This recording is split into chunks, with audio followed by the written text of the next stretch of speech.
Okay, so Martin, since we've got you here, and you sort of occupy the universe of the administration, and you're in New York City, there's been a lot of speculation about um, that Trump is under a lot of pressure from some of his friends in New York City to come out strongly against Zohran Mandami, and but there's some counter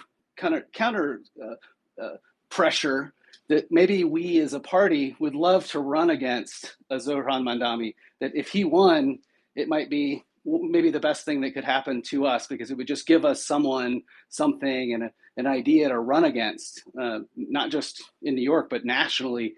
Um, are you hearing anything about how the administration is feeling about him and what the plan is? I know that there have been rumors that Adams is being offered certain jobs and different things in the private sector, board positions, things like that, to make it smoother for him to transition out.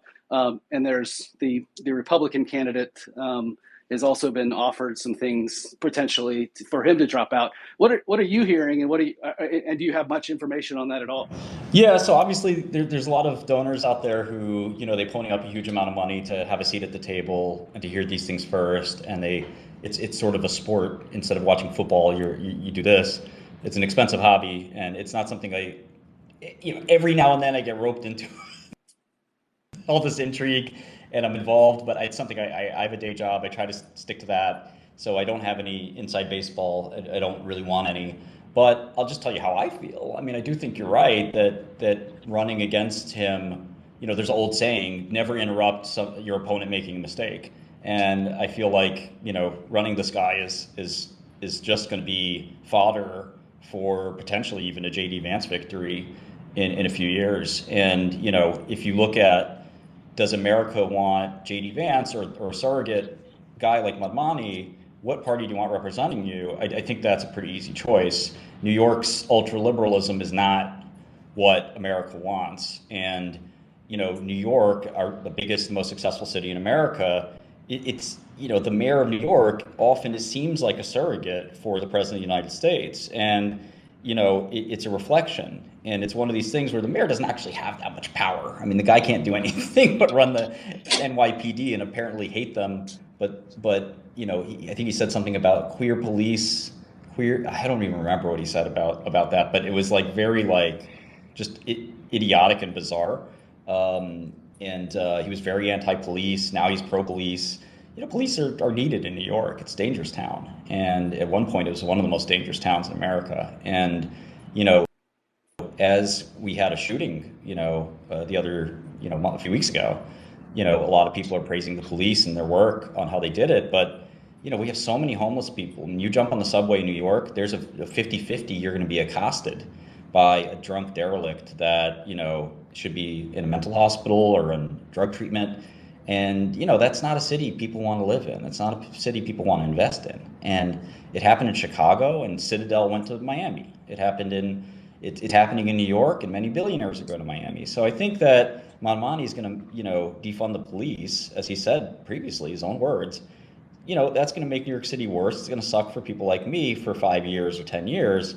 But, I'll be fine. It's not the people like me who are going to suffer. It's going to be the middle class in New York that suffers. It's going to be the people going home from the subway at 10 o'clock after working a second job in East Brooklyn. They're going to be the ones getting mugged. Park Avenue is not going to change. So I think there's, it's a very kind of, like most things Democrats do, it has good intent, but it works the opposite way. And it's really sad to see. So we'll see what happens. But I think you let him win. I mean, he's gonna Yeah, win. So yeah. it doesn't make a difference. But I guess so. I mean, it just seems like it's a train. It's a locomotive, and there's nothing we can do to stop it. My little guy, his girlfriend goes to school in New York City, and he's about a 45-minute train ride away, and so he I guess she always wanted to live in New York City, and it was a big dream of hers, and so on and so forth. And so he went ahead and got an apartment that they share there in Hell's Kitchen, and he tells me about it. I think he's kind of miserable because he goes to kind of an idyllic campus, and it's very nice. And where he lived was, right on campus. He lived in a high rise right next door, and he just had such a great little life. And then now he literally tells me about he's stepping over people actively smoking crystal meth, Yeah, right outside yeah. his door. I mean, I he's not never even seen kidding. it.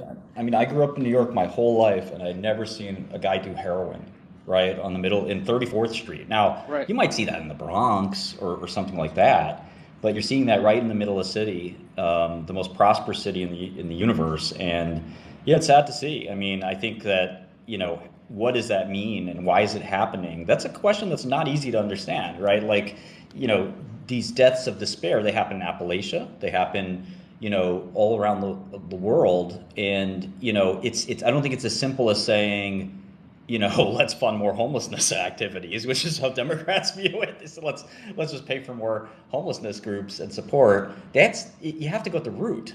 Same thing with crime. In prison, they spend a huge amount of money on guys like me who went to prison. You don't need to spend money on a person like me, certainly going to prison, but the idea that, we maybe spend 50, 60K a year to house, prisoners. And you're sitting there wondering, is this money well spent, or should we think about spending money on enforcing great American values like two parents at home, for example, and other, kind of, well-meaning things. And I feel like, people like Trump and JD Vance are pretty decent role models. Trump's not a perfect role model, but he's also, said things like he's never taken a sip of alcohol in his life. He's never done a drug. JD looks like he's pretty, good role model, for example. And then you sort of look at, folks like Mamdani, and you wonder if that's the guy who's never had a job in his life, who's never worked hard in his life, who's a silver spoon kid. Is that the kind of person that we want doling out, family values? Or is it, somebody who actually has a family? Now, again, Trump's not perfect, 3 divorces, the porn star, thing. But, at the end of the day, I think that, sort of, a problem, homelessness and things like that, goes all the way down to drug abuse, the huge amount of opioid addiction in the world. All these things are kind of, stem from something. And that's something that we can't put our finger on how to fix. Flipping to new topic, thinking about cryptocurrency, and I love your kind of thoughts on the administration's embrace of cryptocurrency, particularly the Trump family's embrace of it.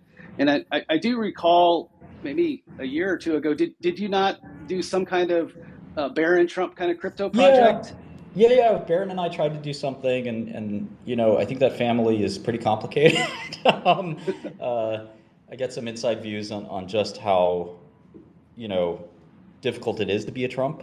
Um, I think that there's a lot of competition in that family. It's always tough as well when there's kids from different marriages, and Barron is a very young man compared to some of his brothers.